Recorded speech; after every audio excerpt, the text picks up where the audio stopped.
Received a lot of questions from social media about climate change. Senator Rubio, Ronald Reagan's Secretary of State George Shultz reminds us that when Reagan was president, he faced a similar situation to the one that we're facing now. There were dire warnings from the mass consensus of the scientific community about the ozone layer shrinking.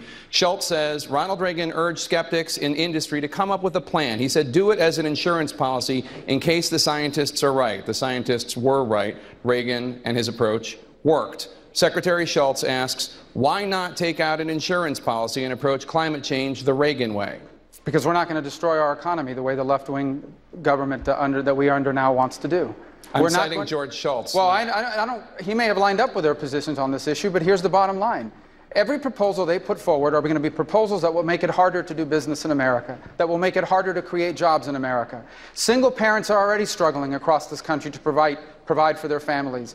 Maybe a billionaire here in California can afford an increase in their utility rates, but a working family in Tampa, Florida, or anywhere across this country cannot afford it. So we are not going to destroy our economy. We are not going to make America a harder place to create jobs in order to pursue policies that will do absolutely nothing to change our economy, to change our climate, to change our weather, because America is a lot of things. The greatest country in the world, absolutely, but America is not a planet.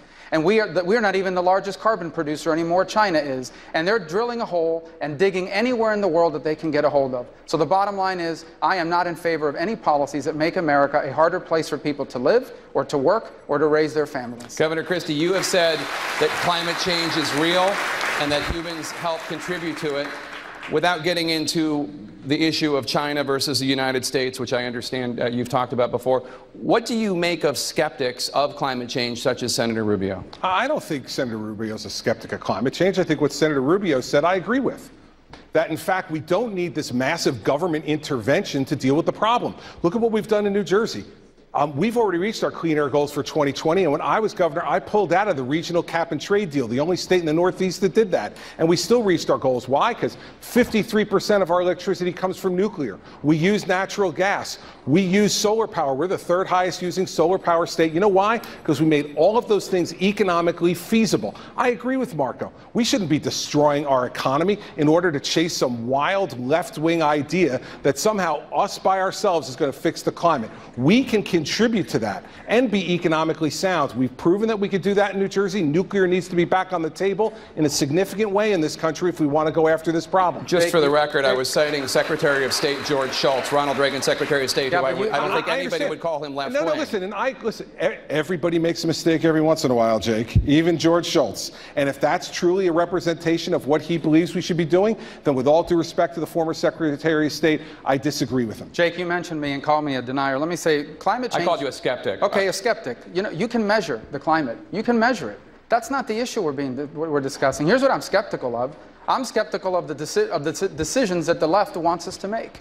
Because I know the impact those are going to have, and they're all going to be on our economy. They will not do a thing to lower the rise of the sea. They will not do a thing to cure the drought here in California. But what they will do is they will make America a more expensive place to create jobs. And today, with millions of people watching this broadcast that are struggling paycheck to paycheck, that do not know how they're going to pay their bills at the end of this month, I am not in favor of anything that is going to make it harder for them to raise their family. And Thank you, Senator. I want to go to another question right now. I want to go to another question. Jake, a lot of those people, though, and I'm going to echo what Senator Rubio just said. This is an issue where we're talking about in my state, it's thousands of manufacturing jobs. Thousands of manufacturing jobs for a rule the Obama administration, as EPA has said, will have a marginal impact on climate change. So we're going to put thousands and thousands of jobs in my state. I think it's something like 30,000 in Ohio, other states across this country. We're going to put people, manufacturing jobs, the kind of jobs that are far greater than minimum wage. This administration is willing to put at risk for something its own EPA says is marginal. Thank you, Governor. This is what's